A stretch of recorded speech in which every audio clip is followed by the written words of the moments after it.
Sie hören Sport und Musik. Das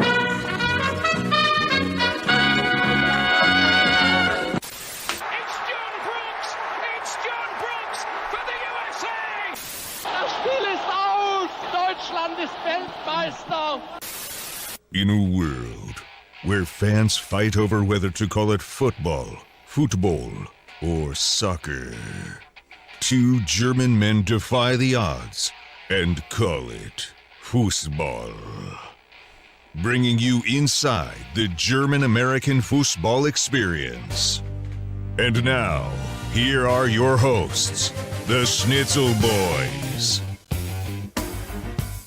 Hello, hello, hello. Oh, hi. Oh, hi. Oh, hi. Ohio. Hey, oh. Playoff fever, baby. Playoff fever. And I Playoff fever. died. Playoff hangover versus playoff affliction. Well, I have playoff depression versus Playoff depression. success. Playoff exhilaration. Yeah, I just hustled. I hustled back here just in time for this show of ours. That's for all our lovely listeners because they need to hear from the horse's mouth. They need to hear it. So we're live right after the NYCFC Inter Miami game. Yeah. Which was probably the most one-sided game so far, I'd say, right? Was it? Yeah, perhaps. Uh-huh. It was pretty. It was.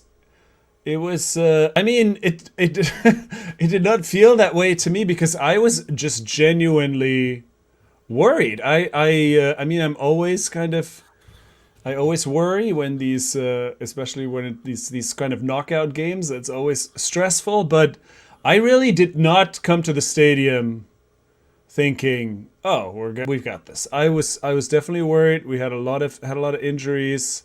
This Miami team kind of came in hot. And I thought, oh, Minnesota just scored on the road. What? So what channel is it on? Is it Fox That Sports? is it's on Fox Sports. Yes. That's why it's not ESPN. Okay, because I need to load it up as well. So during our broadcast, this is a rarity, but there is an active game going on, so we get to respond to it during the broadcast. FC Dallas against Minnesota. Minnesota's on the road. You just said Minnesota scored, right? Yes. So far, all of the seeded teams have won except for one. We'll talk about that in a bit. And then FC Dallas, they're hosting, right? So if they were to win, they would keep that trend going. But right Minnesota now just scored. So they may join FC Cincinnati in being the only road teams to advance so far. I mean, the home teams should have an advantage because you know that you play a whole season to get that seeding. Anyway, when I came to the stadium today, I was not super confident. There was some, Talis Magno, who was kind of our breakout number 9 these last few weeks. He was gonna be injured. There was some talk, he might be ready, but I didn't think he would be, and he wasn't. And so I was worried, and then it was, I guess, but yeah, now in retrospect, it was a pretty comprehensive victory. 3-0. Yeah, good 3-0. I unfortunately only cut the highlights of it because that's why. So Fortunately or unfortunately? Well, I mean, you're right. I was hoping NYCFC suffered the same fate as New York Red Bulls. I mean, I would, if I were you, I would feel the same way. So I'm not. I don't blame you. I don't blame you for that.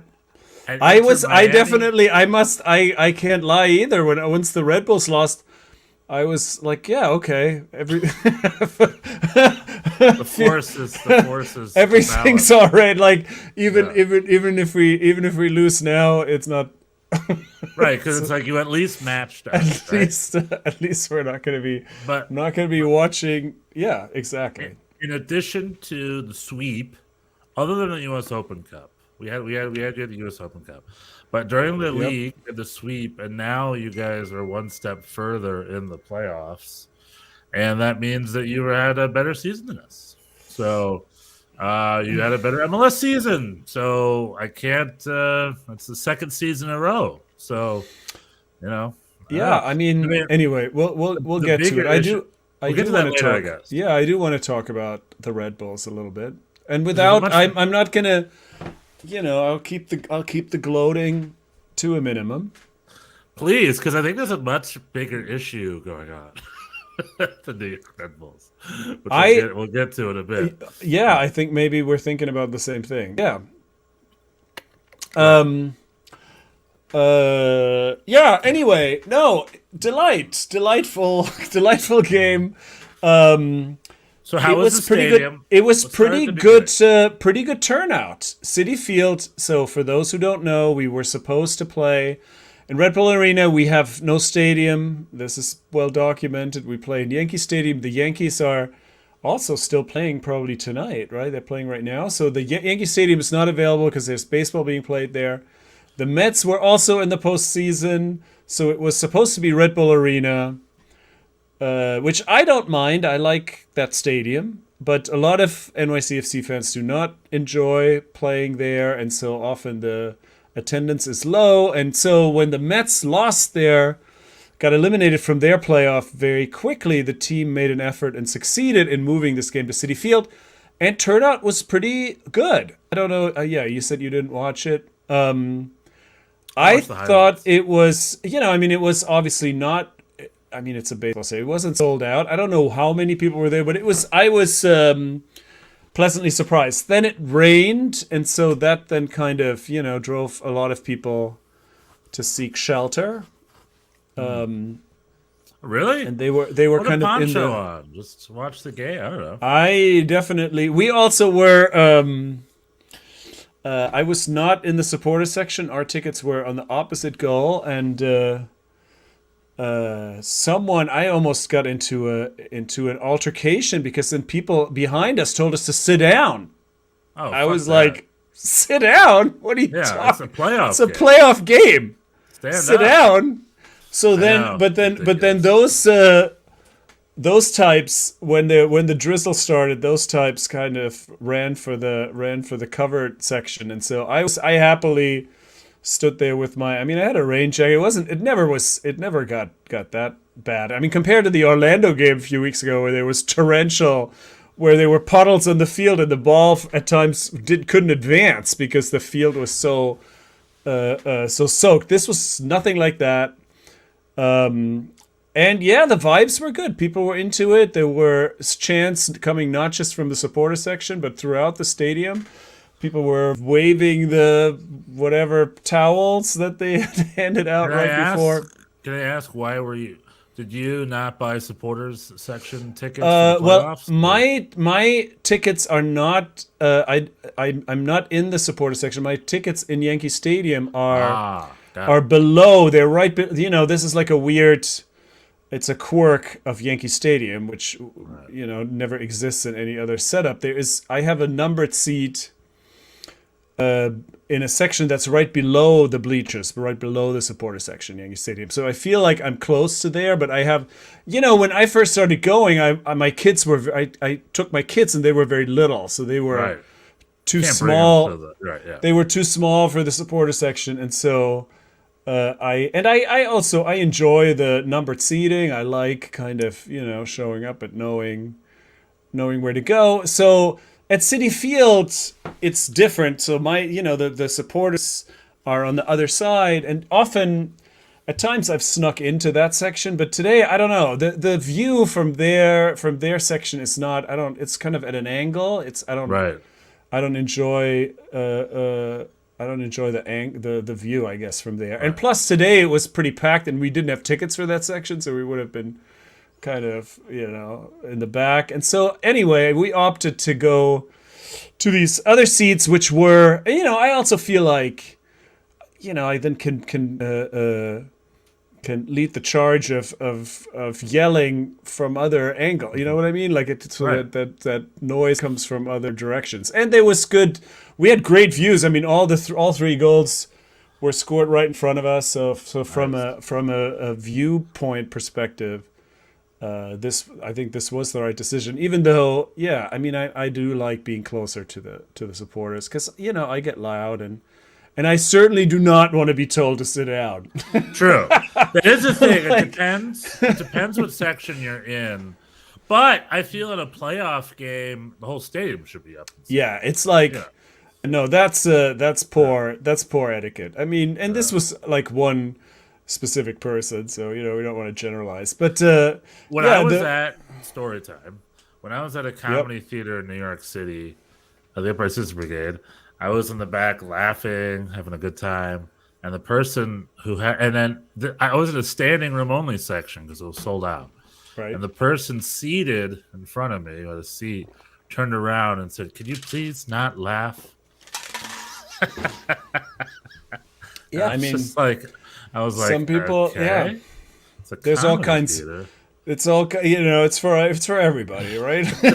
these events are for everyone. So some sneak in.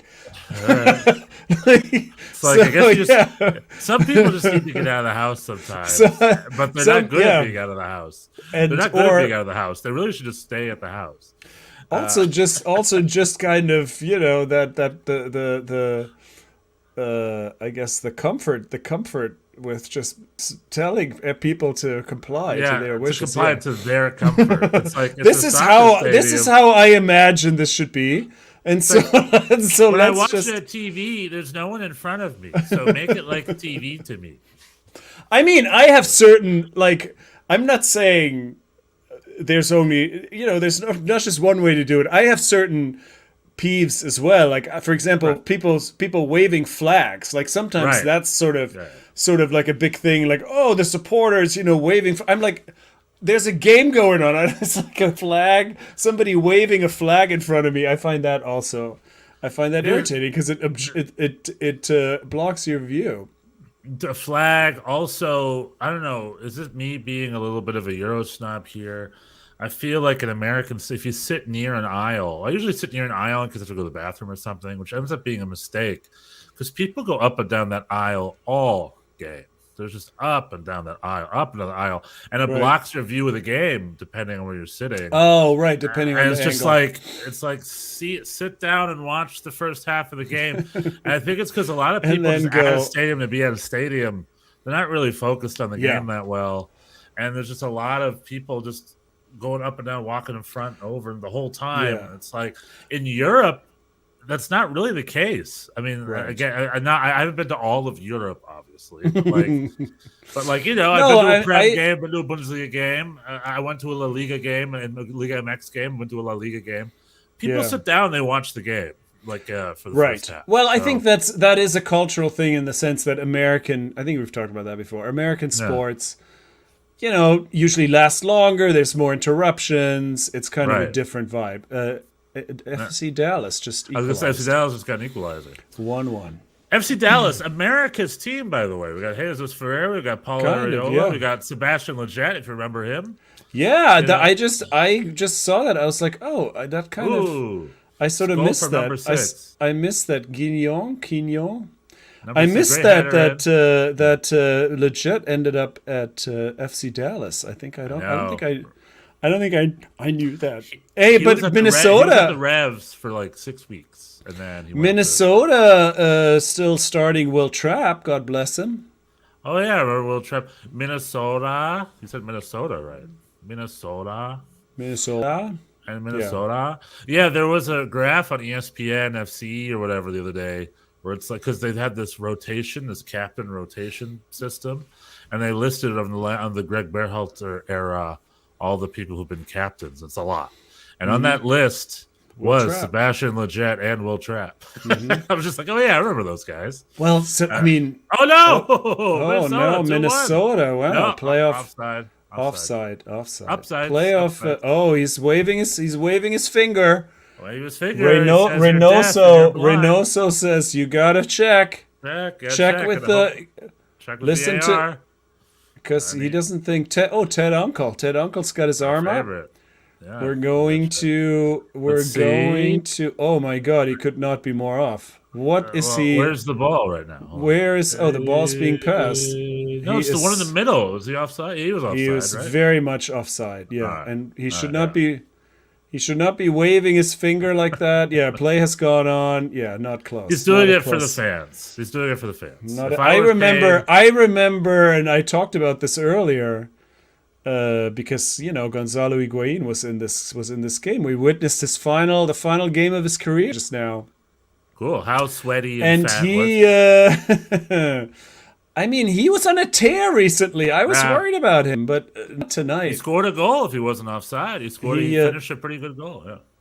Yeah. Yeah, but he was offside. No, but the thing, my first real encounter with Gonzalo Higuain was in the World Cup final in 2014. Where Argentina played Germany, and he also scored an offside goal. He was like 3 yards offside, pretty obvious, and then celebrated so hard. Like basically, if I celebrate hard enough, maybe he won't call it back or something. Right. I don't know what he was, but it was. Well, that like, was also pre-VAR, right? Or was it? yeah, no was VAR, new? right, no VAR. No, this could have, but it was pretty clear. And the referee called it correctly, but he just went on, and then also, waved off, made gestures at everybody, saying this was ridiculous, but then I mean, it was obvious in real time, and the replay made it even more obvious. Anyway, Gonzalo Higuain is done. Yeah. Anyway, we don't have to talk about this game all night, but it was great. In Miami, there's Mr. Worldwide, Mr. Pitbull, right? The Miami Right. royalty. Yeah. Mm-hmm. Then there's Gonzalo Higuain, who looks a lot like him. And he's Mr. Offside. Mr. Offside. Well, he has Mr. to be. Offside. He doesn't have the pace, so he's got to be. He's got to be always on the edge Yeah, he always is. of offside, and he was. Yeah, I don't. I mean, from where I was, if you're behind the goal in a baseball stadium, there's no telling who's offside and who isn't. So I had no idea. So I definitely had an anxious few seconds. But that seemed also probably pretty obvious because that also did not take long for play to go on. Anyway, so the first half was tense, scoreless. Miami with that offside goal and a couple of good chances, even though they also did not. They did not play very well. They had some counters that were through poor passing kind of broken up, but again, I was They almost scored a goal for you guys. They hit the post twice on a clear. Oh yeah, well that was right. They hit Haber with the little chip finish was actually pretty good, and then this very tall man, number 12, I don't remember his name. Then Damian Lowe, right?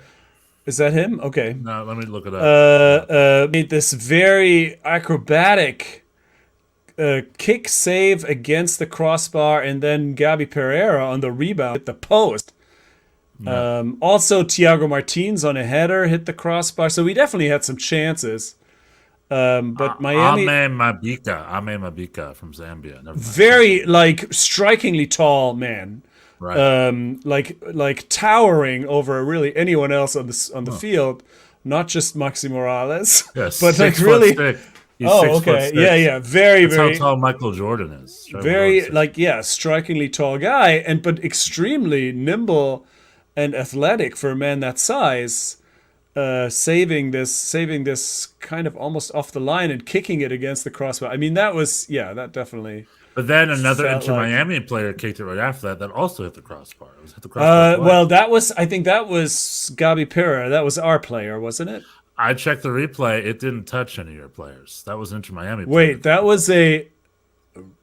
Oh, that's crazy. I watched the replay again, but the replay is interesting. a player kicking it off the line, hitting the top of the crossbar, and out to another Inter-Miami player who kicked it on the sidebar and then out. I don't think NYCFC players touched that. No, I was... I'm going to watch the replay right now. Oh, I thought... I don't think I watched it back. But at the It time, looked like an NYCFC player was there, but he didn't touch it. At the time, I thought it was a Gabi Pereira shot on the rebound, but if it wasn't, then that was crazy. I think it went past Gabi Pereira, and then it hit the defender next to him. So there's an ad playing in my ear. Oh, interesting. I'm going to double check, but I'm pretty sure it was a full. That was an Inter Miami special. The NYCFC players were just watching. Wow, that's pretty crazy. Because I thought. I mean, it was definitely like kind of, the ball was just ricocheting, and it was just kind of not a shot. It was more like a bounce off. But I guess if that was I'm looking at it right now. Gabi Pereira just looked at it. It was 200 Miami players. Oh, that's amazing. So off the ball, tall no guy, and then other defender kicks it off the side post and it bounces back. So that was Inter Miami clearing the ball by hitting their post twice. Wow. So. All right. Yeah. So that could have very easily gone in. It's a way to do it. And but at halftime I still did not feel very good. But then the second half we really, it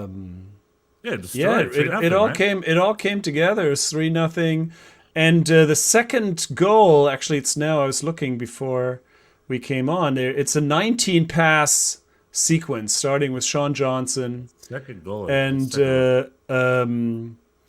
I mean, it was just amazing to watch. The first goal, maybe I also want to say it was just a breakout. I mean, the two players that were really the standouts in this game. I mean, Maxi Morales was great. He was the man of the match, but that's kind of almost expected. He's such a cornerstone of the team. But the two other guys was Santi Rodriguez and Gabi Pereira.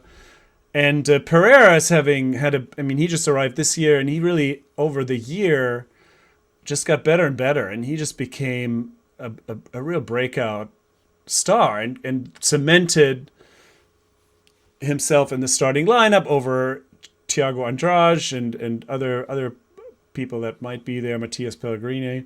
He's definitely the first person on the team sheet, and he had a beautiful finish for the first goal off of Santi Rodriguez, who also, as basically our attacking midfielder now, has come such a long way, and especially early on there was sort of a softness about him. He would kind of go down on contact very easily, and was a little frustrating that way. And that goal, and this was not the first time that this change has been apparent, but this first goal was just an expression of this, where he really kind of, instead of going down, he sort of fought through it and kind of, as on his way down, then passes the ball to Gabi Pereira, who finishes in the top corner. Just a beautiful, beautiful sequence.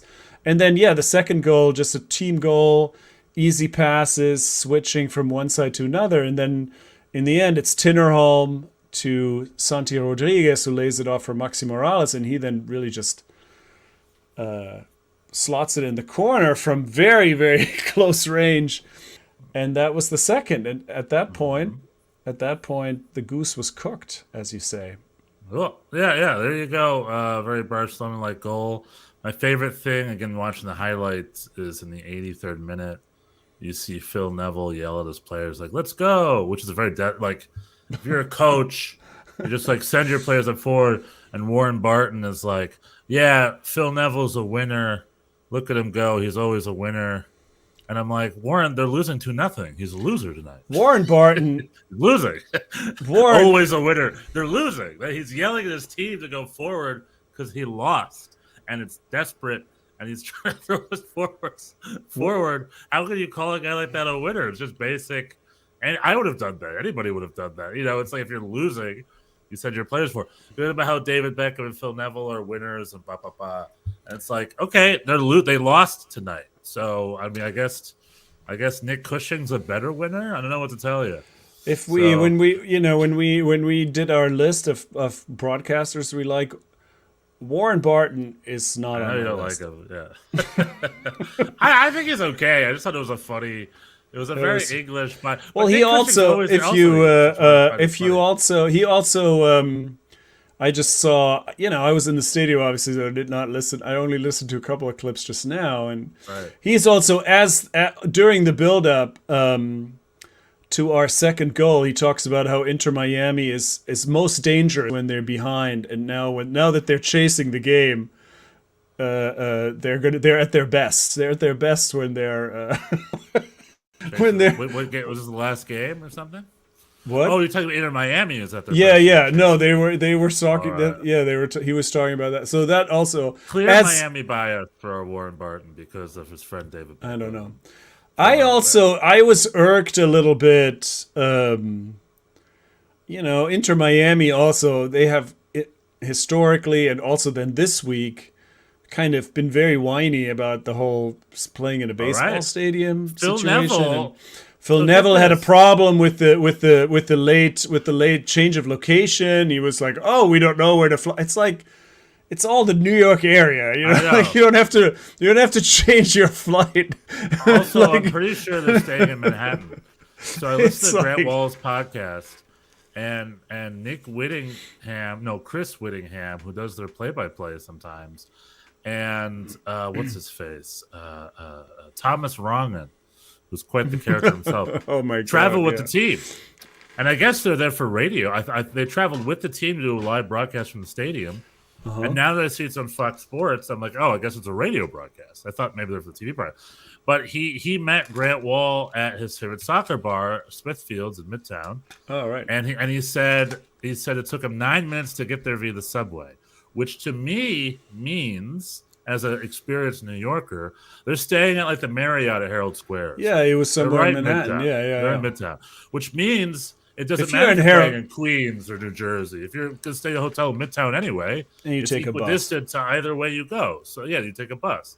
So it doesn't really matter where they're staying. Yeah, it's if you're just going to go to Manhattan anyway, it doesn't matter where you're playing. Yeah, you can play Yankee Stadium, Queens, or New Jersey. It's pretty equidistant from all three locations. And ironically, Inter Miami play in Fort Lauderdale, nowhere near. Yeah, so Miami, it's like. Yeah. I mean, we all have. The league has its quirks. I think he was just complaining on the change, like essentially. He's also in the past. He has in the past also complained about Yankee Stadium. Yeah, he likes to complain. Yeah. One, he has an unverified Twitter account called Fizzer76 or something, which is hard to find. Which is hilarious because it's just like a kid's Twitter account. He's just there tweeting away, blah blah blah. And I think so. That's hilarious to me that he has an unverified account that's not even his name. It's just like a clear nickname thing. I guess his name is Fizzer. But that's A. B.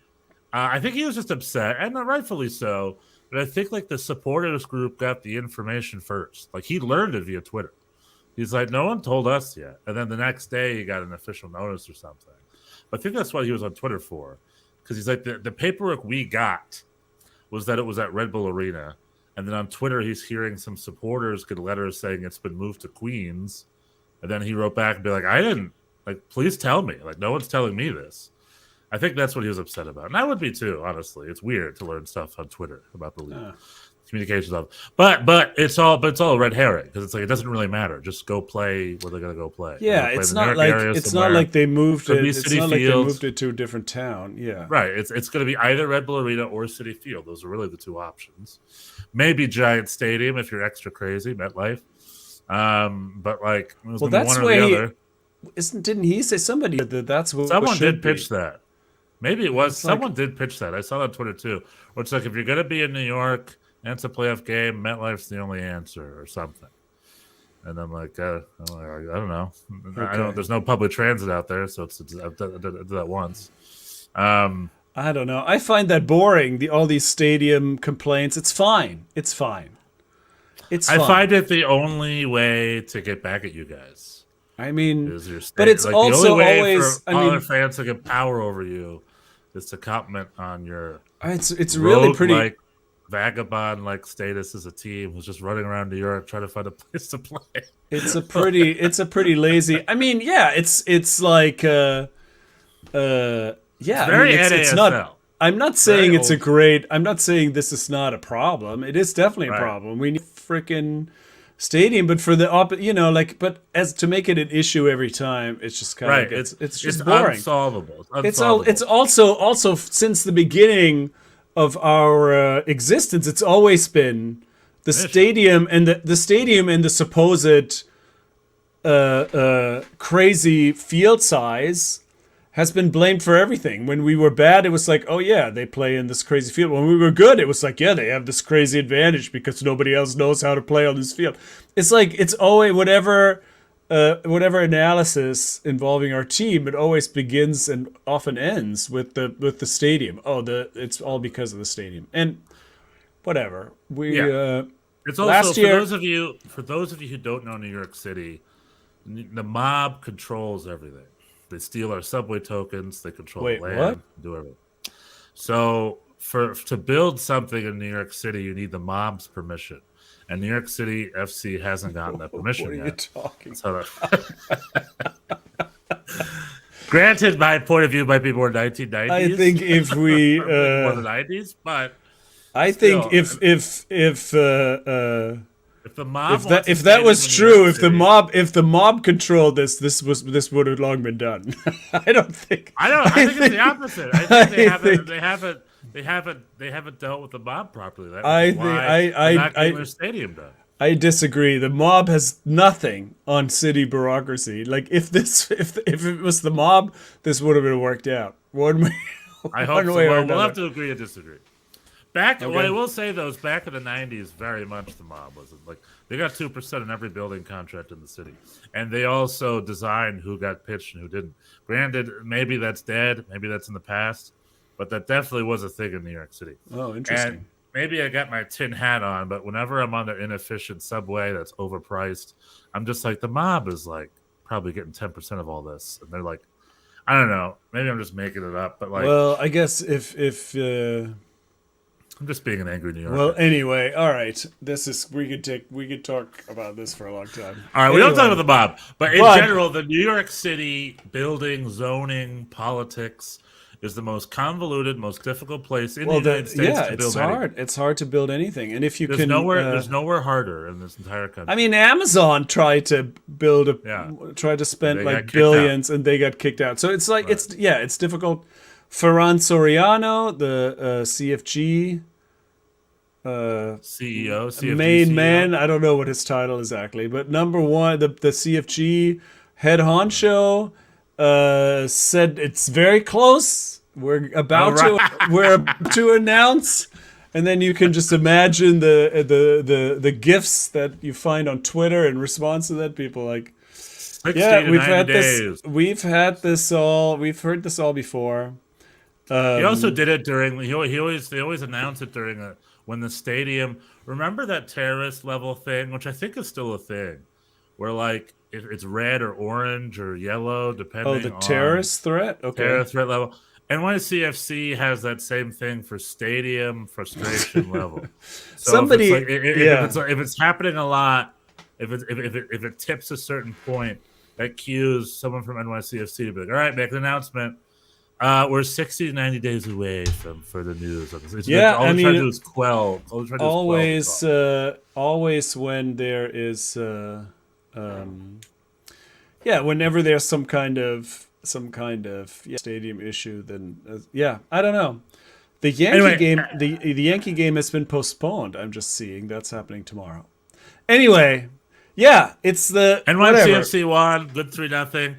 Yes. So you're up against what? Montreal, the great Montreal. Montreal. Team? I got to go to Canada on Sunday. I guess. You going? I love. I'm gonna try to. I have the game is at 1 p.m. I'm just finding out, and you're gonna have to probably go the night before. Or I have. Well, I have this. I have this job I'm doing, so I'm working Saturday nights at. Anyway, not that we need to discuss my travel plans in detail. I'm gonna have to. I'm gonna have to quit the job.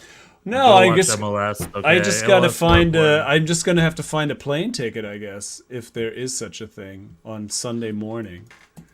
I'll look into that after we're done here. But yeah, very good win. Should we talk about some other playoff games? Are you ready? Should we go? Should we do the Red Bulls? Should we? No. Should we talk the Red Bulls last? Save the Red Bulls for last. Let's reverse engineer it. So we got FC Dallas, Minnesota. They're 1-1 tied, 85th minute. I myself am rooting for FC Dallas. I don't really care who wins, but I'd like FC Dallas to win.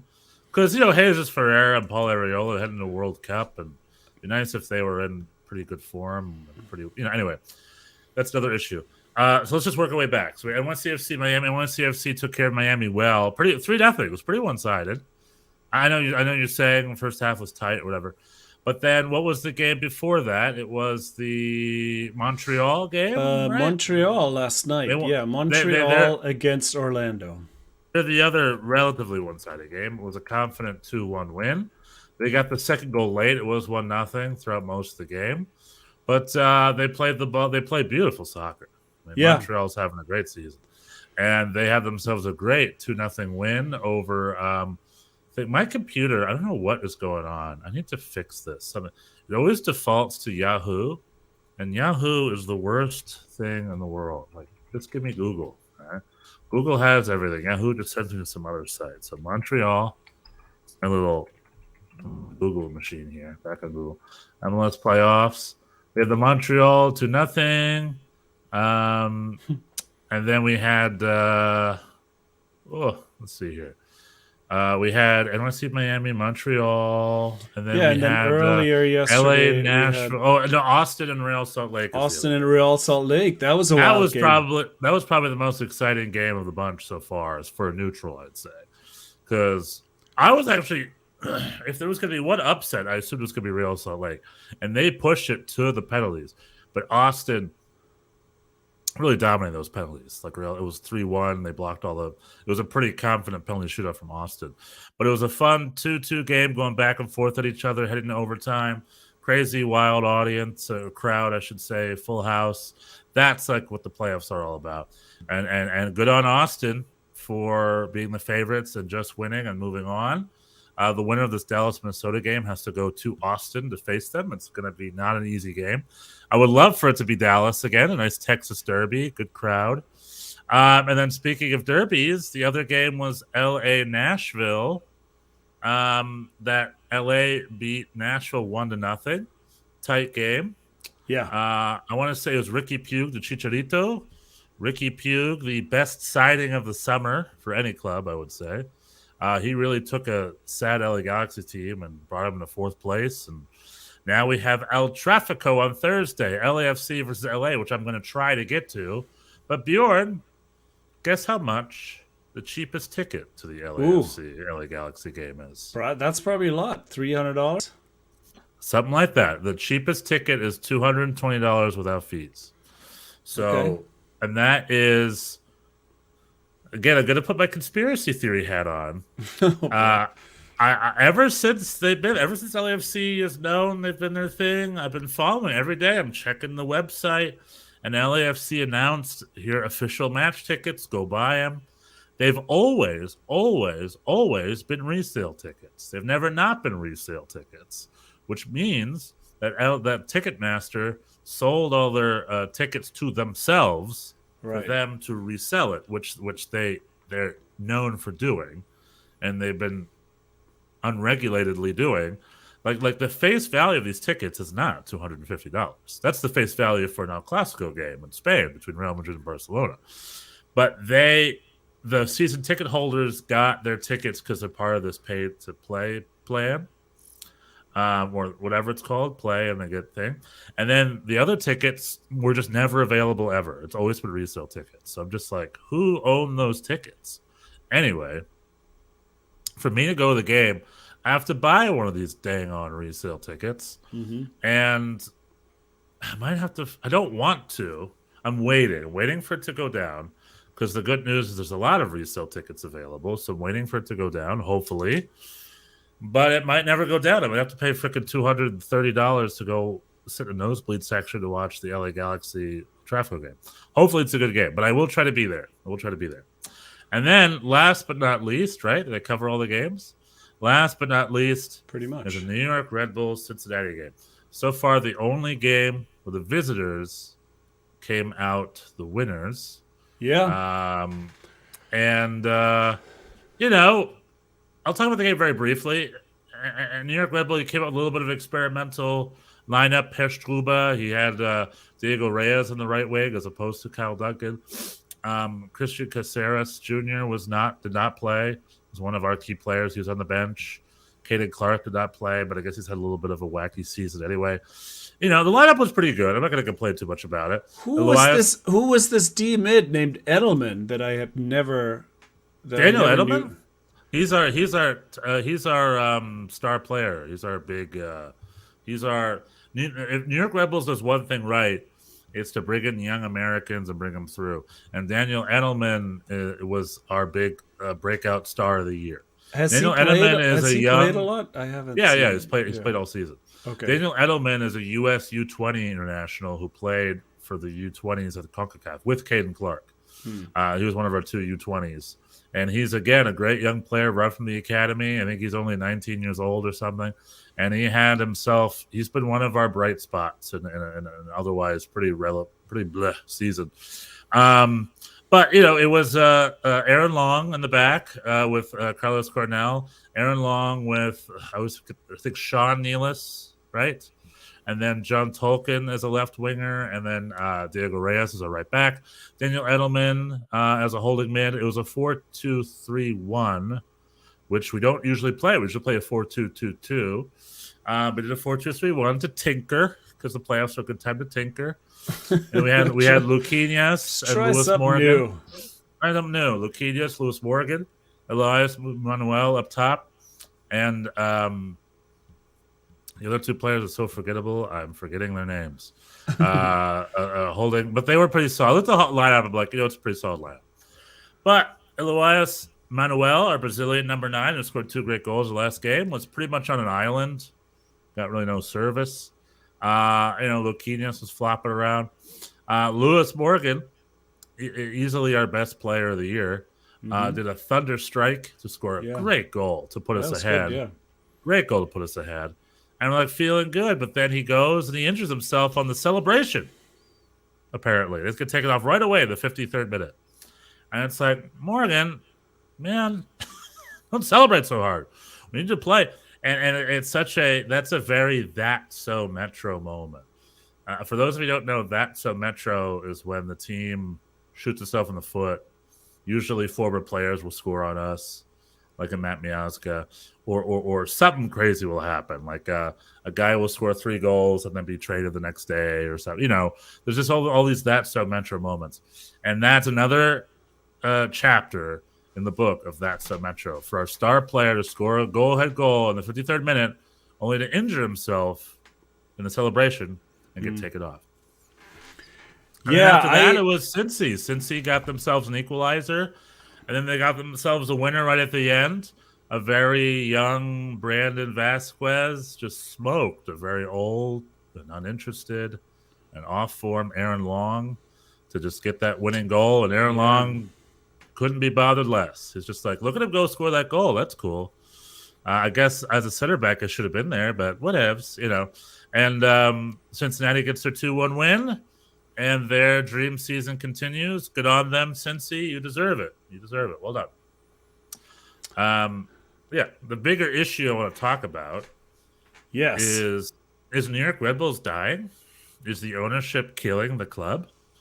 I think that's the topic I'd love to talk about. I was gonna bring that up. Because last week you had a very passionate defense of or you were saying how you appreciate the way that the Red Bulls run their operation, and there's definitely, as an outsider, and I really, obviously, we won and all that. So I don't want this to just be a gloat fest. I think there is. The other thing was, there were very few people at that game. Right. Very few people. On a Saturday in a playoff situation. I don't know the numbers, but I think there were probably people on Citi Field tonight, and there was. It looked like 5,000 people showed up. I don't know. Maybe it was probably pretty. More, it was pretty. 10,000, it was pretty sparse. Yeah.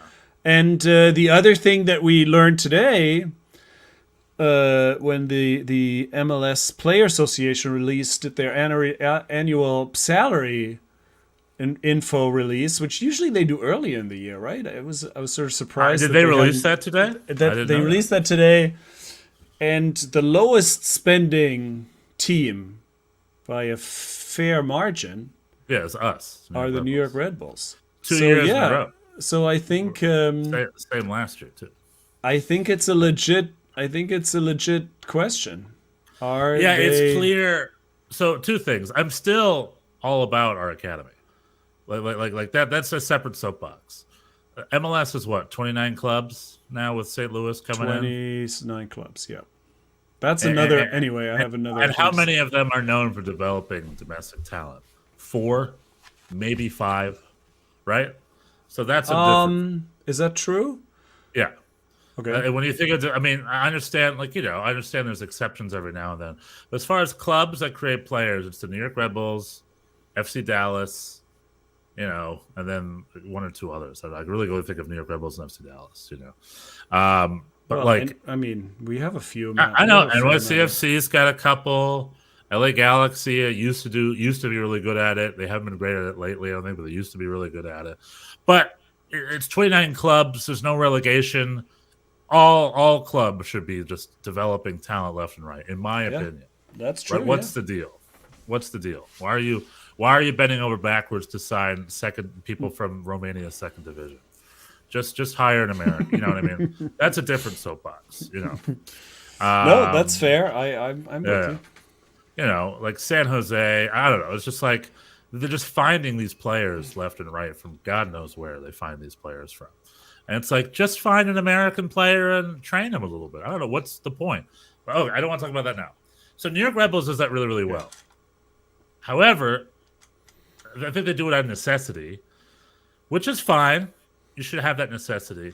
But the New York Red Bulls used to have a better balance. They used to. I mean, there was the Thierry Henry, Tim Cahill years. That's when they really cared. That's when they paid for money. Then they stopped. And they wanted to change the way they did things. They were really inspired by Real Salt Lake, and they wanted to do the way Real Salt Lake way. And I respected that.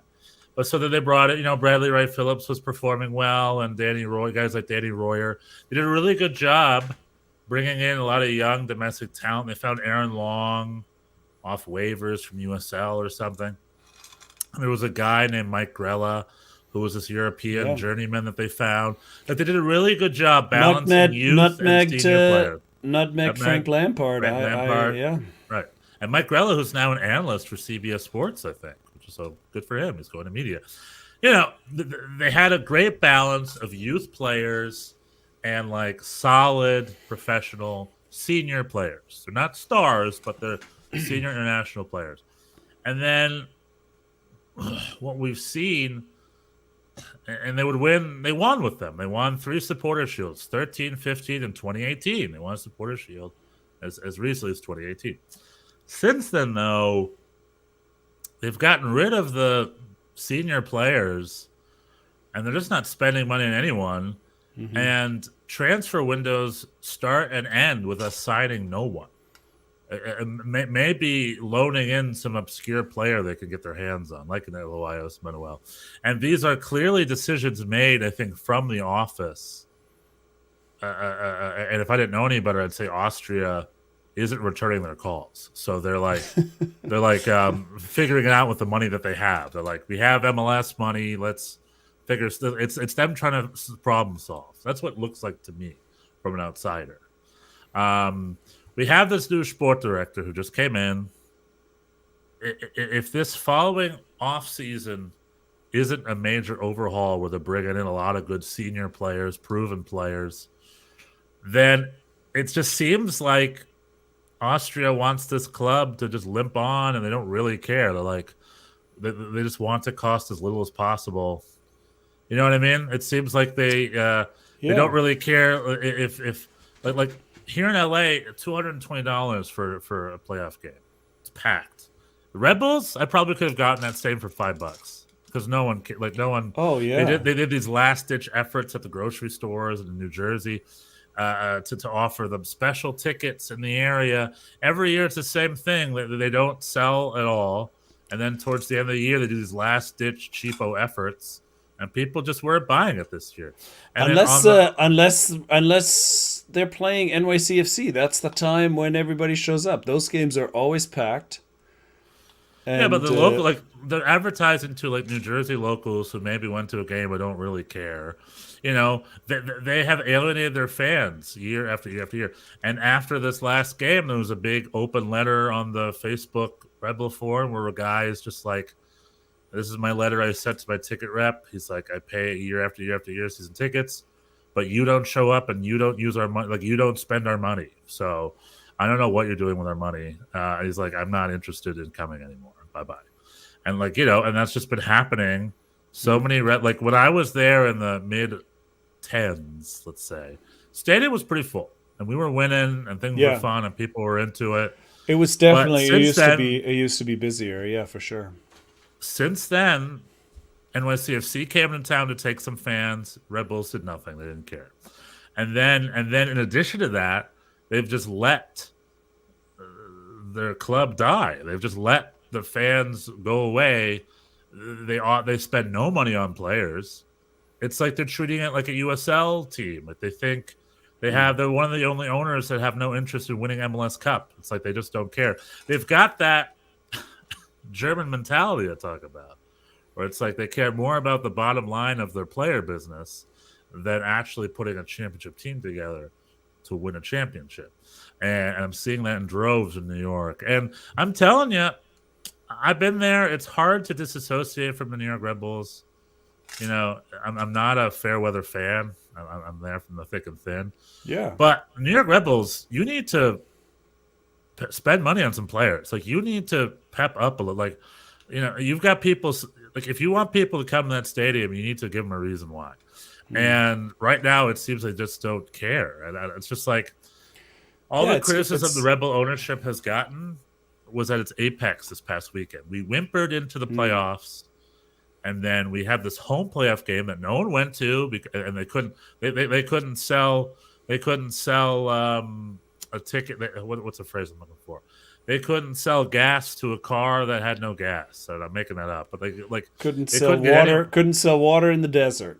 100%. They couldn't sell water to a thirst guy in the desert. No one wanted to come. I mean, it's true. Over the last few years, it's been like on the secondary market. You can. I mean, I would do that sometimes when there was a good game because I enjoy that stadium and I like watching soccer. And you could buy, a club seat.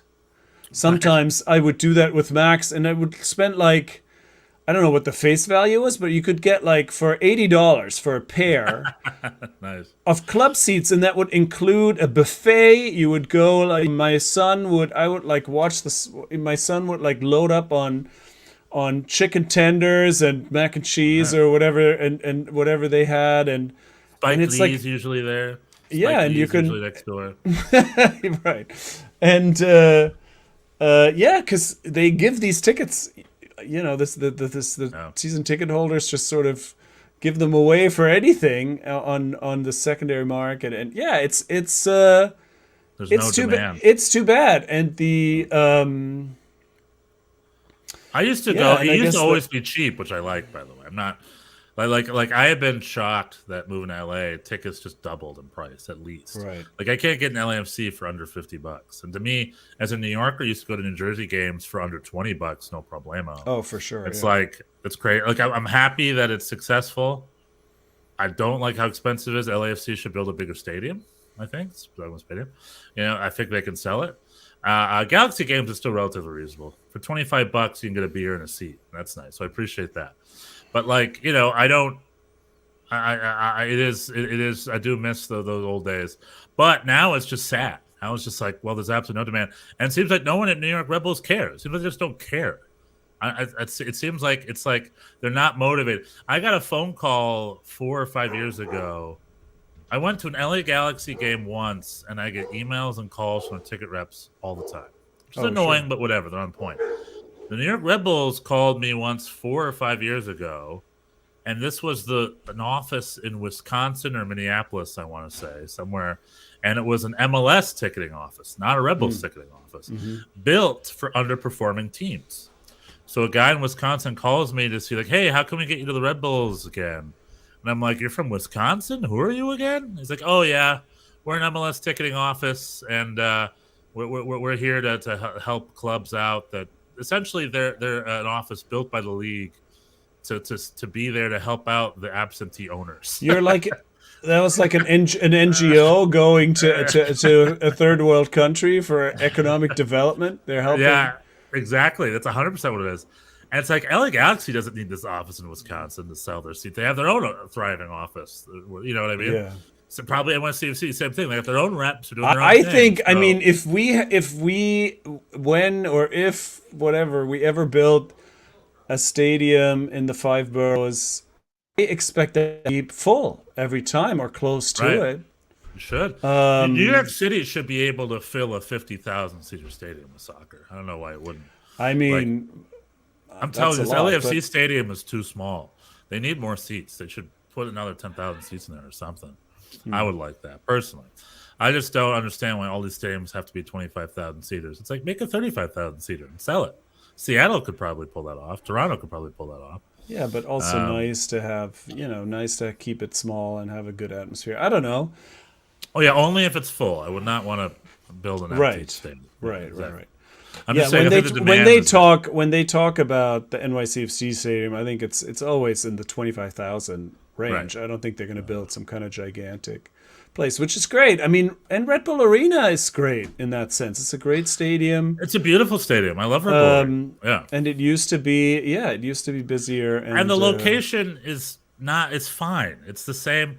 It's easier to get there than to get to the Meadowlands, I'd say, because it's the PATH train goes right there and back. I never had any issues going to the stadium, even coming in from Brooklyn. Yeah, now that there's the new PATH train station, the old PATH train station was pretty was a bit difficult, but that's been fixed. Yeah, it's not a bad commute either. You can go to Newark Penn on the New Jersey Transit, just walk the 10 minutes. That's perfect. Yeah, the last time I did that, somebody threw themselves in front of the train. That was upsetting. Anyway. But that's a New York special. That happens. It doesn't happen every time. It happens not all the time, but it happens. Oh my God! That's not the New York Red Bulls' fault. Come on now, you're like a guy. No, I'm not going back. I'm not every time. I'm not going back to Newark Penn though. I'm like scarred from that. But anyway, yeah, you could do that. That's happened to me on the subway at least 3 times, though. That happens. 3 times? Somebody... That's never happened. Yeah, it happens all the time. And it pisses me off. Never happened. Oh, my God. Because in New York City, we're late. And if some schmuck throws himself on the train, so it's like, inconsiderate. Man, go do it somewhere else. Leave it. We're commuting, man. We don't care about your problem. You want attention while you're... Exactly. Anyway, that's horrendous. This had never happened to me before. I've lived in New York for almost 30 years. But you're a drivey boy. You drive. I was. I haven't always been. I'm. Right. Anyway. I took the subway during more depressing times like this. But here in LA next season, the opening game for the Galaxies versus LAFC at the Rose Bowl, 90,000 people. That's going to be huge.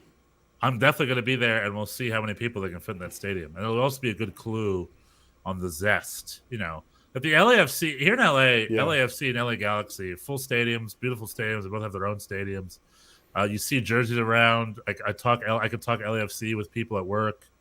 The zest is here. It's around. Yeah. So it's nice. It's nice that LA. That's definitely not the case in the same way here in New York. It's not like people are Angel City FC is a thing here. Oh yeah, the women's team, that's a big deal. And right down the street we got San Diego Wave, which is also a women's team. It's breaking attendance records. SoCal is a great soccer hotbed. So yeah, it's happening. Yeah. Anyway, so it's just the New York Red Bulls. Start showing that you care, because if you don't, I mean, what are they going to do? Sell the club? The club's dying. I don't know what to do. It's so sad to see them whimper into a playoffs with no players except for a bunch of youth players they have to play, and then in front of an empty stadium, and then lose 2-1 to the team that got wooden spoon the last 2 seasons. Yeah. Nothing against Cincinnati. They've had a good year. They're doing well. They got a great front 3. Yeah, they play well, and yeah. But it was I understand it was a little lackluster, and seeing these salary numbers. Yeah, I mean, you've said it all, and What's It's the New answer? York I guess. City. What's the answer? They gotta find. They gotta In my mind, sell the team. They gotta move the state. What's the answer? the answer, what the hardcore fans like me really want. Not, I don't really care that much, but the hardcore fans hate the Red Bull. They want it to be bought by a local billionaire owner, which I'd be fine with. They want to rename the team the Metros because that's what they refuse to call the Red Bulls, the Metros. So there's always been a fan versus ownership sort of tension anyway. Solve that. And then I say, it's New York City. The same thing with NYCFC. It's like, buy a marquee player. I don't know. Buy your Gonzalo Higuaín. Sign Luis Suarez. And then surround them by good senior players. Get some other Uruguayans from the national team.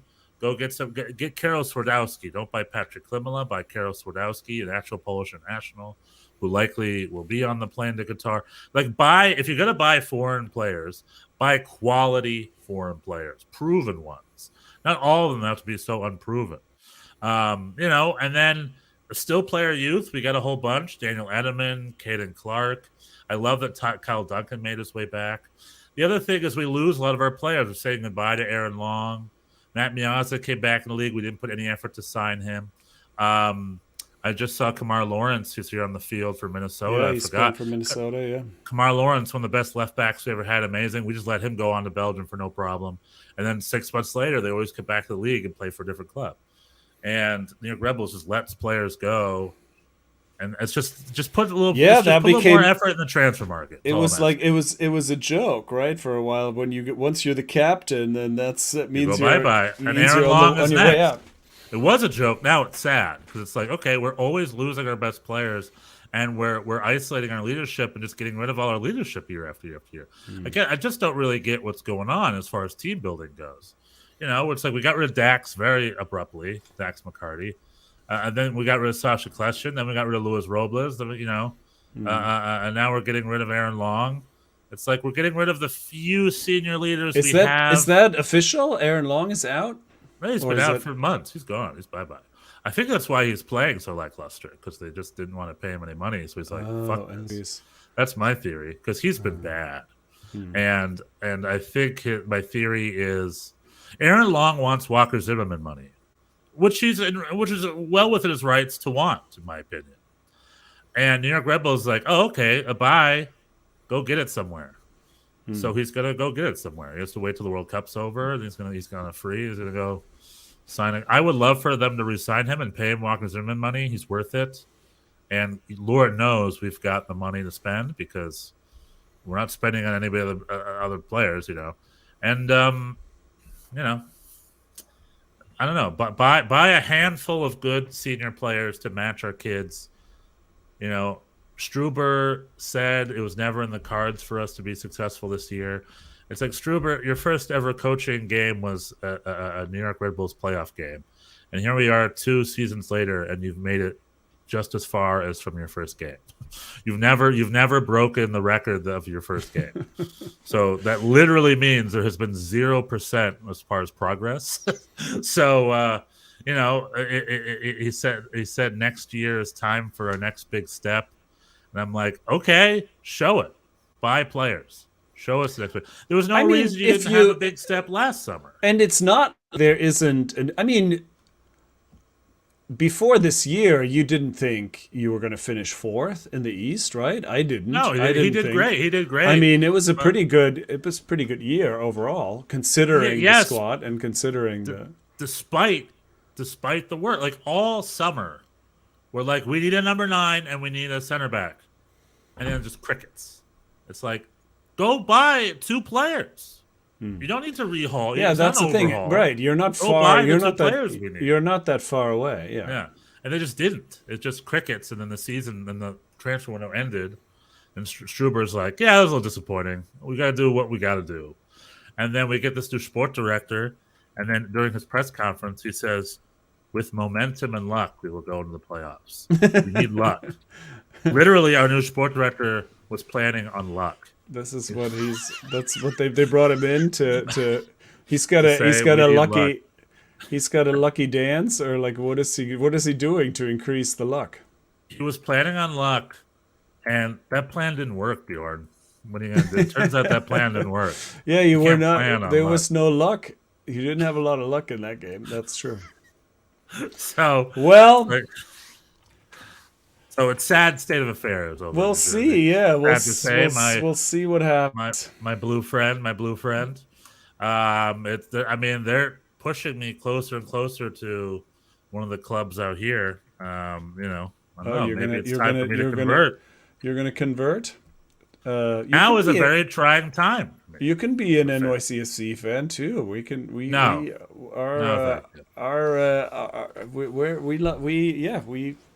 welcome you. We would welcome you. I'm not. I take no pleasure, especially the attendance thing. I thought there would be, that there's a huge suburban contingent. There's lots of people in New Jersey.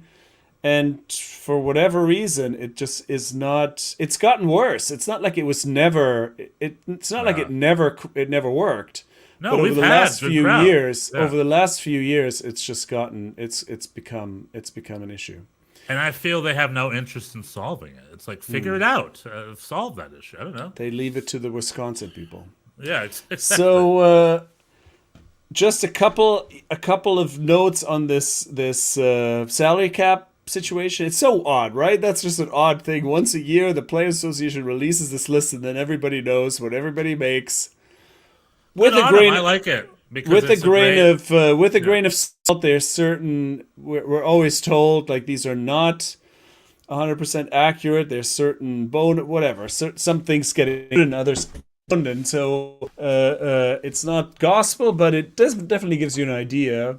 And a few things stood out to me. I already said the Red Bulls by far are the lowest spending team. 7 of the 10 highest spending teams did not make the playoffs. I like to see that. I think that's an interesting. Philly, who were very much up there, basically almost Supporters' Shield winners, are also quite low on the list. I think they might even be second to last, just above the Red Bulls. So and the Philly biggest Union are doing what we should be doing. Like they're doing it right. Our philosophy, like we did it first, but the Philly Union's like, we'll do that too. And the Philly Union, they got Ernst Tanaen, a real Red Bull sport director, and they're doing it right because they have a committed ownership group that is given the resources necessary to do it right. Where I feel we're trying to do that same thing, but we don't have, like Austria forgot our number. So like, well, they don't spend that much more money than you do, but they've just done really well in. They're better at it. In bringing along their young players and, like you're saying, supplementing with really smart advice. And then they also they got a little. They also got a little lucky, like they found Kai Wagner in the German 3rd division. Like that's just. But that's just great scouting, right? It's just but great scouting. But that's just you can't like. That's not going to happen every time. Not every person that they find in the German 3rd division is going to be Kai Wagner. So a good scouting, some luck. Yeah, no, they're doing very well. The number one team in spending, and also by a large margin, is unsurprisingly, of course, Toronto FC, and they're Italians, and that hasn't worked. The Galaxy's up there. This is really the stat of the year. Douglas Costa gets $5.9 million for basically nothing. I don't know. He scored a penalty the other day. They still run him out, but he doesn't. He's not a starter really anymore. In New Jersey, we have Red Bull out. Here in SoCal, it's Chris Klein out. The Galaxy fans want Chris Klein to go. I mean, he has been a wacky president. He's like a former Bro player that what's his face? The former great executive who brought Beckham here. One of MLS's great executives, Leiweke. Leiweke sat him down and was like, "You're going to be president. Go on, my son." Then Leiweke left. And Chris Klein's like, "Thanks, I will be president." And it has not been the same quality presidency since that's happened. The Douglas Costa thing is crazy. I mean, he was so Because we watched that. We were there for the opening game, and I had not seen Douglas Costa since his Bayern days when he was good. He was great. It was great. And I was like, wow, Douglas Costa in MLS, that could really be something. And it took like one half to be like, that guy is done. Yeah, like he's got gassed. Nothing. He is gassed AF. Yeah. And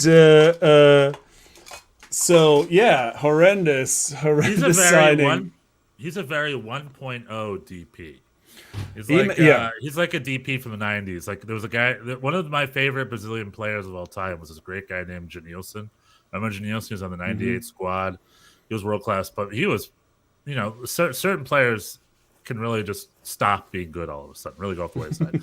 And well, he looked a little pudgy. He looked a little pudgy too. He didn't look like he was really in shape. Yeah. FC Dallas signed Janilson for like half a season, and it was just terrible. He was so bad, and they had to get rid of him, and he was so expensive. And it was in 2003. It was only like 5 years after him being a World Cup finalist. I mean, but if you're going to sign somebody for that kind of money, you got to watch him play a little bit. You should right? Google them. Yeah. You can't just look at tape from like 5 years ago. You got to be like, what is he doing now? Is he? Yeah. Has he gotten off the couch?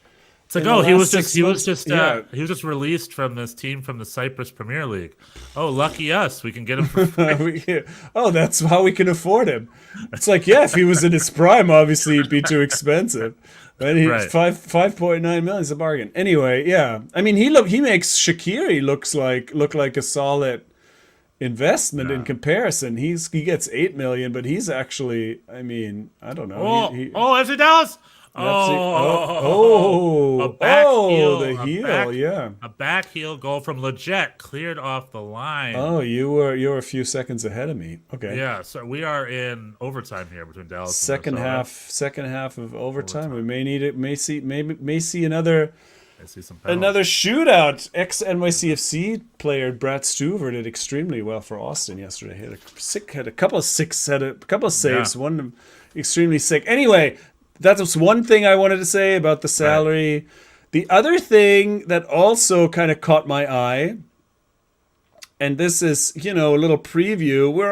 It's always interesting when expansion teams comes in, what their philosophy is about roster building. And we didn't think much of Charlotte, but they turned out to be pretty good. Right. Now, next year we have St. Louis FC. And as we learned today, Roman Burki, goalkeeper Roman Burki, is already on the. He's playing for St. Louis FC 2, and he makes $1.7 million. That's a good signing, right? Or is it a bad signing? Do you think? I don't think that's. I thought that was a lot for an MLS. The thing is, Andre Blake, who is best goalkeeper in MLS, who's the best goalkeeper in MLS, he gets half that. Oh, and, and he Andre Blake should be paid. That's how I look at that. Well, I guess that's how you could look at it. You could see. I mean, I'm sure for Roman Burki, this is an appropriate salary. He probably got as much or more in the Bundesliga. But in terms of, in MLS, you have limited resources. You don't need to spend that much on a goalie, right? And I think his numbers in MLS Next Pro when he's playing, it's a small sample size. I looked into it a little bit. His numbers are good, but they're not like twice as good as Andre Blake. So that's just something, I don't know, that just sort of caught my eye. You can get an MLS quality goalkeeper for much less than that. And so I'm not sure that that's money well spent. Even though, of course, this is like you're saying, it's no knock on Burki. He's probably going to be good for them, and for him, that's a salary that he could make elsewhere. So it's not like they're necessarily overpaying. It's just interesting in terms of how St. Louis FC goes about building a roster, and there's just that's just kind of a red flag, I would say, for me to see. There's somebody who's coming from Europe, and right. We'll see how they do.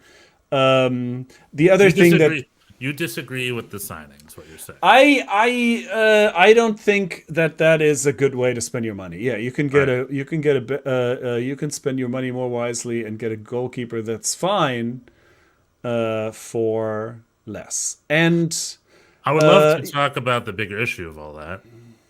And the thing is, yeah, you're right. Like we should be getting more like MLS quality goal.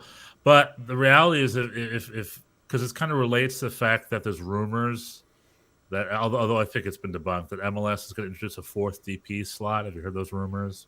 Right. Oh, but I think nobody. I don't think that's real. Yeah, it seems like nobody. It better be real because, in my opinion, that's the wrong mentality.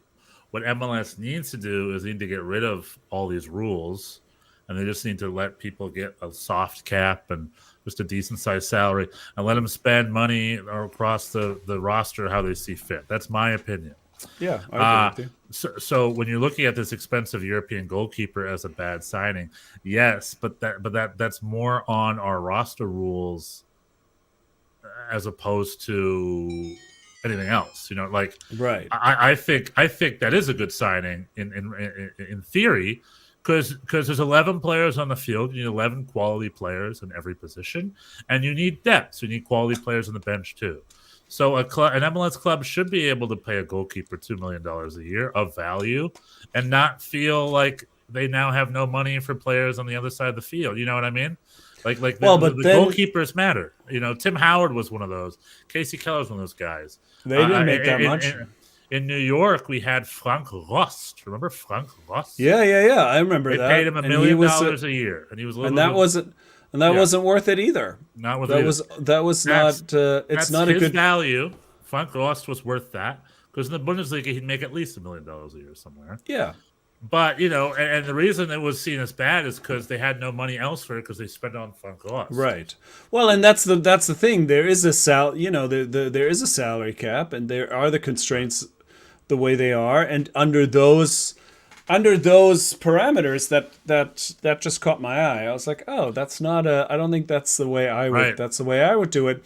The other thing that also I don't necessarily disagree, by the way. But I do trust. There was a great interview with Lutz Pfannenstiel on the Athletic podcast, and I recommend it. Pretty much he talks about signing these foreign players, and they're good signings, like Edward Löwen and stuff. I think that Roman Bürki is not a bad goal. He's a legit former Swiss national goalkeeper. No. You know? I mean, again, like I said, on him. And he says he can't sign any domestic players till January. You know, so he wants to sign us. What he wants to do is keeping it secret. But I think the bigger tell will be come January. Let's see what domestic players they get their hands on, and I think that'll be a better picture of how balanced of a roster they have. You know, they're playing a high press. They got a former New York Red Bulls assistant Bradley Carnell to supervise their high press type of ball. And sorry, that's my phone going off. They got this high press. They're doing on New York Red Bulls. They need young, fast players. So they have the profiles correct. And maybe Roman Bürki coming from Dortmund, coming from the club era. Or is he there for the club era? Whatever. But he's a dude who plays with his feet. I don't know. He's like a high press, play with your out of the back style goalkeeper. Which is probably why they went with him. They wanted a senior goalkeeper to start the attack. That could be their reasoning. I totally understand you're saying, like, spend money on attackers. Yeah, and and also you need to find value in certain positions. And I think 1.6 million for goalkeeper is probably too much. We'll see what happens. The other thing that made me think of this is there was an interview with oh my god, I should know his name. The sporting director that came to Cincinnati from Atlanta.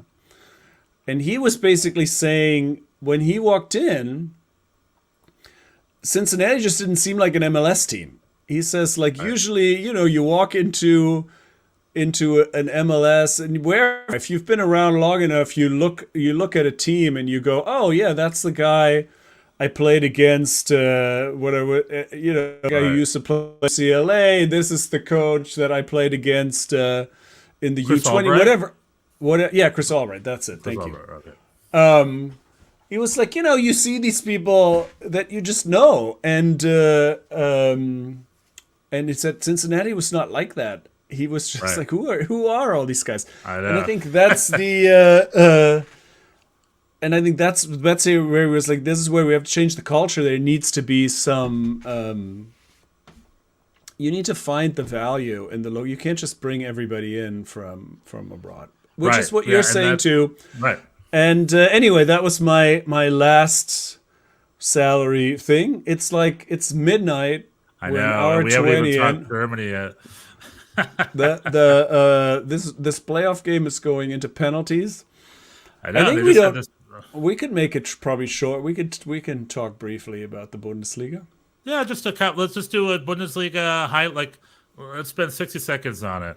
I really just want to talk the Union Berlin Dortmund game. That was a Yeah, great game. that was Dortmund losing 2-0. My big Union Berlin really having a good, strong game. But like again, I say this over and over again.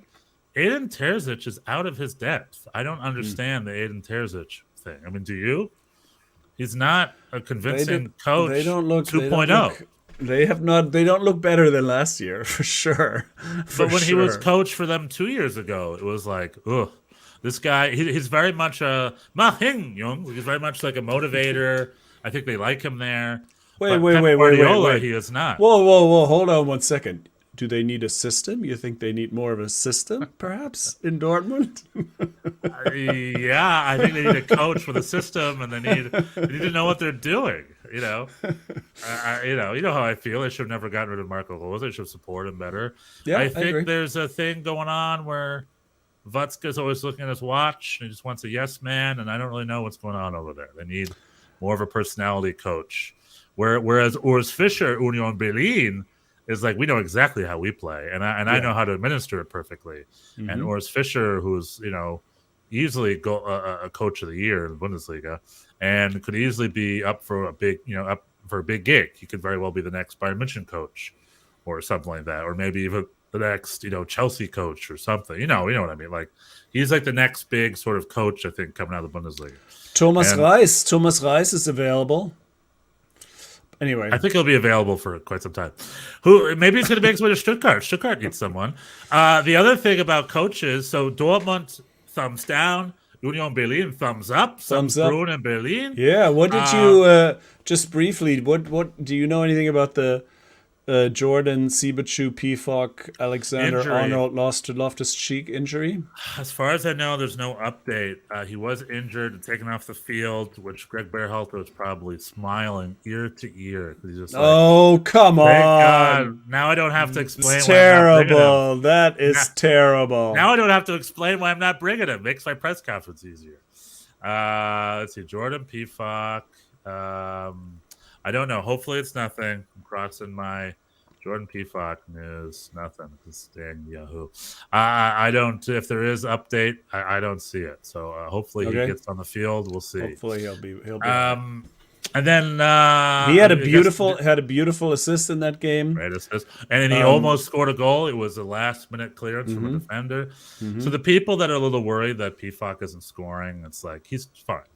I'm not losing. Relax. He had a good game. He had a good game. He's still in good shape. He'll score. If that one defender didn't clear it off his line, he would have smashed in the back of the goal. Bayer Leverkusen. Yeah, got smoked in the 2 Champions games League, in a row. and then in got the Bundesliga. smoked in the Bundesliga. Yeah, Xabi off to a rough start.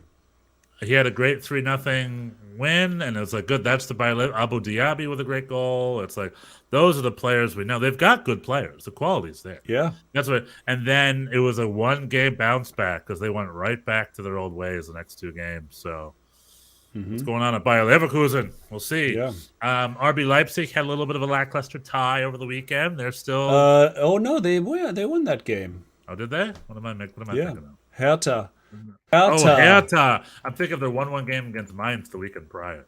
Oh right, no, they beat Hertha. It was not. They were up 3. Right? No. They were up 3-0 and almost pissed it all away. But then barely won 3-2. But yeah, they did win that game. Werder Bremen streak didn't continue. They lost at home to Mainz. No Füllkrug magic.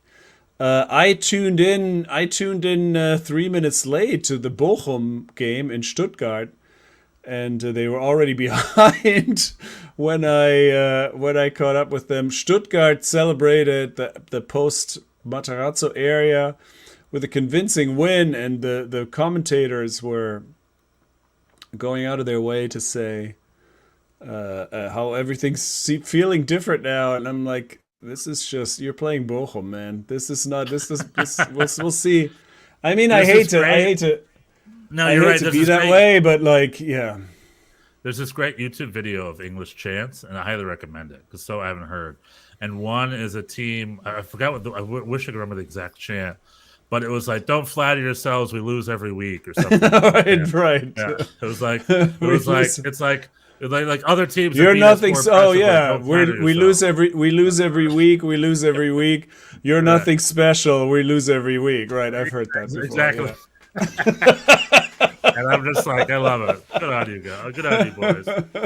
I mean, that's what I was imagining. Pellegrino Matarazzo going, come on, give me one more week. I can turn this around. We're playing Bochum, and the Stuttgart saying it'll mean nothing. Yeah. It'll mean nothing.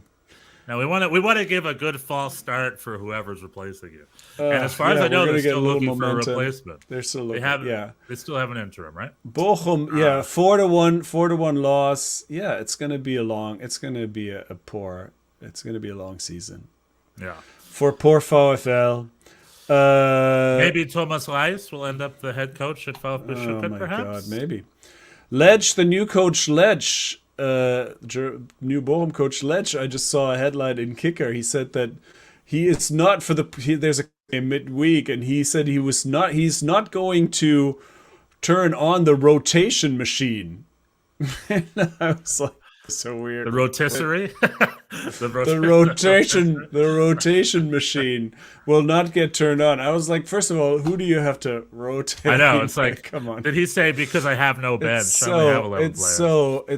such a sad state of affairs. But it's a similar kind of on a different scale than the Dortmund situation, where there's some kind of institutional arrogance or ego or whatever gets in the way of stuff. Anyway, it's too bad. Ruhrgebiet? Is that Ruhrgebiet perhaps mentality? Is it a local? Schalke has the same disease. Schalke has that disease times whatever. Like, yeah, they're really the worst example of this. In the Ruhrgebiet, the minute you're any good, they get rid of you. They're like, go away. You're too flashy for us. It's a little bit like that. No.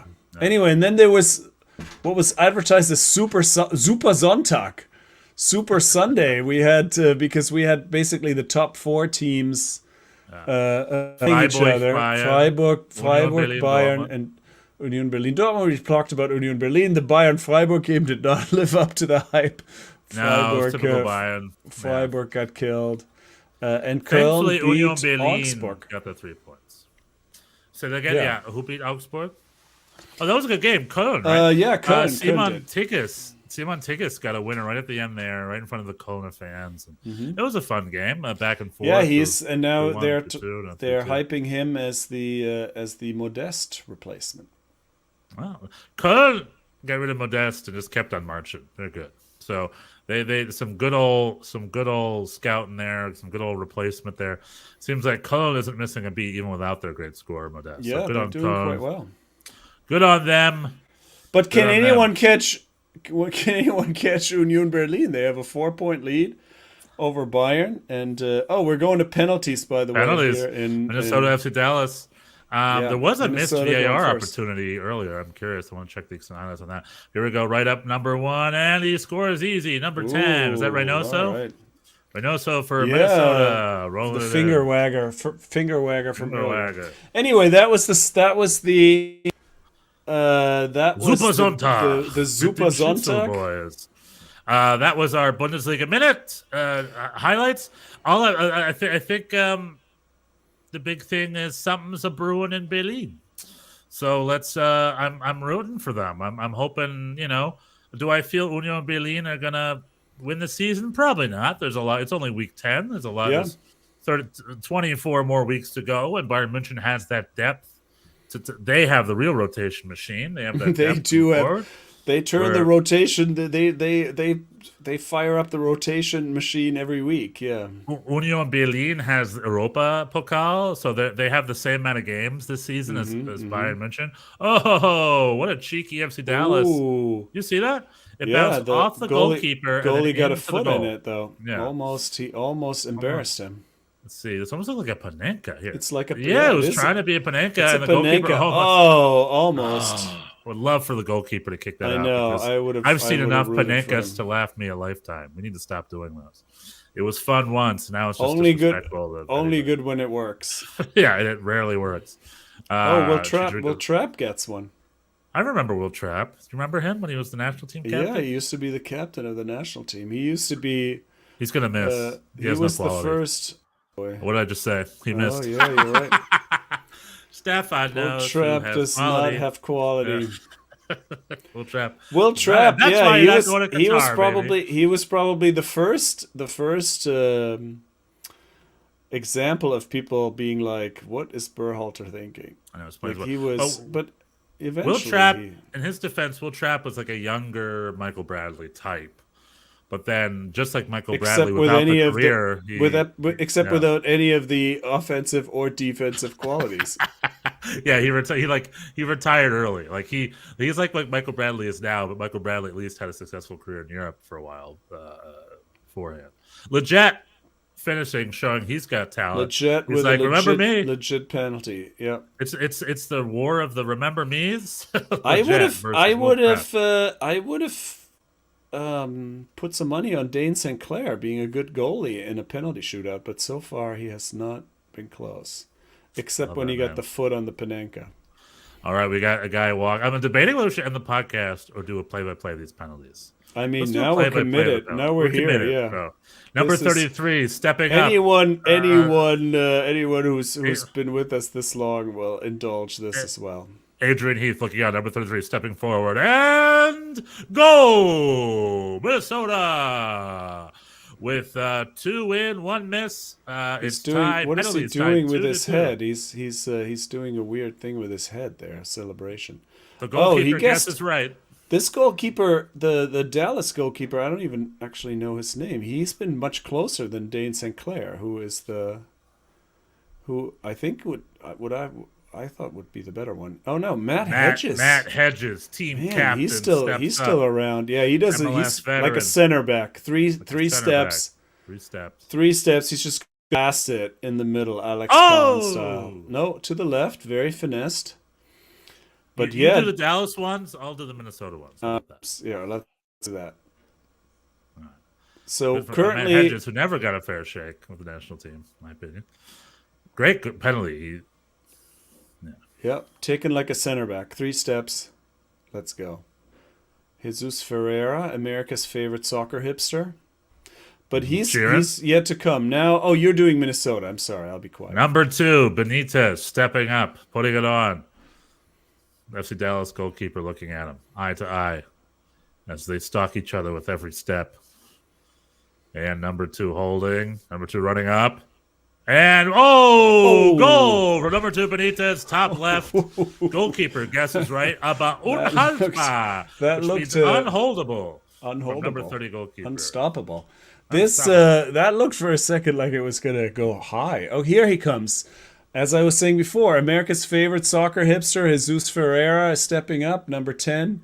He's going to be Dallas's 4th penalty keeper, and he's going to try to maintain their 1-goal advantage. Right now it's 3-3, but Minnesota has taken 4 penalties and had 1 saved. So Jesus Ferreira also with the short run-up, kind of wide stance, unusual, 4 steps, sends the keeper the wrong way, goal. Tries to rile up the fans. Cheeky, 4-3. So that means Minnesota's got to do or die this next one. That's right. That was a quick penalty, too. I think he was mind screwing the goalkeeper. He put it down, and instead of waiting a second, just went right and kicked it. Interesting technique. All right, do or die for number 28 for Minnesota United. As he knows the pressure's on his shoulders, he walks up to the ball. He's putting it on the little spot there.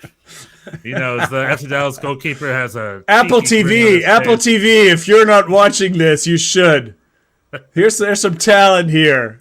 Sorry, go ahead. Apple TV. This is what Adrian Heath looks on with disdain in his face and scorn, wondering what the ghosts of seasons past has fallen. And number 28 looking, and he's stepping forward. Is he going to say Minnesota? He does! Oh. He hits it. That's 4 in and 1 miss as Minnesota has missed their 5 penalties. Now the pressure on FC Dallas. Minnesota stays alive. All right, so it's coming down perhaps here on... Oh, I don't know this man. Number 20, FC Dallas. He's coming up. What is his name? We will find out soon. Dane Sinclair is in goal for Minnesota. He has not been close on any of these. So I will say... Short, again, a pretty short run-up, a little longer than Jesus Ferreira, but also slightly to the left. He's taking a while to stare down the ball now. He's going to take it. Oh, Panenka again.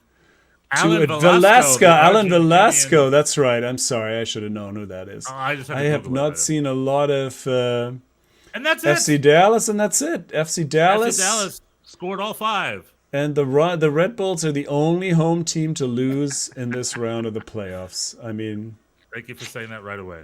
Yeah. Adrian Heath is upset or just pissed. He's going to blame the referee. I bet there was a VAR some close calls there. Minnesota had some shouts there, but... FC Dallas moves on. So we know the next round. Teams won. All the favorites won except for 1 through 4. Yeah, advance except for the Red Bulls. We don't have, Anyway, so will that continue in the second round? Matchups are in the East. We have the Philadelphia Union on Thursday is hosting Cincinnati, of course. Cincinnati. Give that one to Philly, right? I mean, I would say there's not that long layoff like they had last year because they didn't have. There's no international break, so Philly should probably win this, but you never know with these games. And on Sunday, Montreal is hosting us, NYCFC. On Thursday in the West, we have El Tráfico. We already said that Thursday night. LAFC and LA Galaxy at the Rose Bowl, right? Is that where? No, that's next season. Oh, that's next season. This is just at LAFC, right? So they have a home game. I will try to be there. I will report. And then on Sunday, the late game, Austin hosts FC Dallas. FC Dallas, the Texas Derby. Oh yeah, that'll be a fun game. Another local. Yeah, LA versus LA. So in the West, it's derbies. It's the LA teams and the Texan teams. And in the East, we got Montreal and New York. Which isn't too bad of a trip. It's what? If you get there in car, it's what, 4 hours? Is that 6.5? It's a little 6.5? 6.5. Yeah, I don't know if I'm gonna go. I might just watch that one on TV. But with predictions. I hate to say this. I love NYCFC. I mean, I don't, but like they're playing well. You love Montreal. NYCFC. What I'm saying is they're playing well. So I don't want this to sound like Red Bulls bias. But Montreal has got it going on, so I'm going to give that game to Montreal. Montreal look good. I'm definitely. I mean, I was nervous tonight. I'm going to be nervous. Going to be nervous again on Sunday. So yeah, Montreal look very strong. Their front line is good. Mihailovic is very solid. Cincinnati's playing great. They got a great front line, and Philadelphia is a little cold. But like you said, they're only a few days removed from another game, and Philly is just playing like a freight train. So but they fizzled a little bit towards the end of the season. So they lost to Charlotte 4-0. Remember, randomly. So I don't know. I don't think they're going to just waltz over them. But yeah, I think Philly would. The LA game, LA game, it's hard to call. I feel right, like. Yeah, because LA Galaxy's got good momentum, and LAFC's been fizzling as well. So it's like, I don't know. We'll see. That could go either way. Same with the other one. I think Austin had a hard time getting past Real Salt Lake. Salt Lake in this last game, even though they were men up out of it. So, but Driussi showed up, their key man, and I mean they have the quality. It's going to be, but it'll be interesting. Yeah, I think these are all going to be close. I think, probably the Philly game you would think is the most decisive, because the Galaxy, I think they have enough quality to trouble LAFC. You know what? I'm gonna call it. I'm gonna call it Galaxy wins, and I'm gonna say FC Dallas wins because they're a little scrappy. FC Dallas is scrappier, and LA Galaxy is just a little bit in hotter form. And when they play each other, the Galaxy tends to get their number a little bit. Well, I'm on board with that plan, because that would mean that if we do, by some miracle, go back to the MLS Cup final, we would host it. If it was the Galaxy and Dallas or Dallas. Oh, interesting. I guess you're the highest seeded team. Yeah, or I mean, I guess selfishly, I want LAFC to host it so I can go to an MLS Cup. But we'll see. We'll see. I think I also see with Cincy and Philly, I see that going to penalties. Philly's great, but Cincy's scrappy. No, interesting. I don't know. At least going to overtime. So those are my predictions in a very unpredictable league. Anyway, we've been here long enough. I think we covered the German-American soccer experience. I could talk football all day. In much detail. Especially MLS playoffs, the best MLS games of the year. We only, like Christmas, we only get them once a year. They're so much fun. And that moves on. That moves forward. Okay, cheers, everybody. This is my Schnitzel Boys. Tell your friends, tell your fans. This has been our 1-year anniversary. I forgot to mention that. This is our 1-year anniversary special. This is our last episode like this. Longest episode ever. Yep. This is it. Moving forward, we're doing a little bit of a new format. I think we're doing 2 episodes. So this is our last mega epic episode. But moving forward, we will have 2 distinct whether you like this or not, this will never happen again like this. You can just listen to our 2 podcasts in a row. We're not offering it as a single package. We're offering it as a double package. If you just want the German stuff, we'll have a German episode. If you just want the American stuff, we'll have an American episode. And we'll release them separately so you can listen to what you want to listen to. Anyway, that is the Tunes of the Schnitzel Boys. After 1 year of doing it, thank you very much for being with us this whole year as we get our feet wet and figure out how we're doing it. Onwards and upwards. Okay, tschüss! Tschüss! Mach's gut! Mach's gut!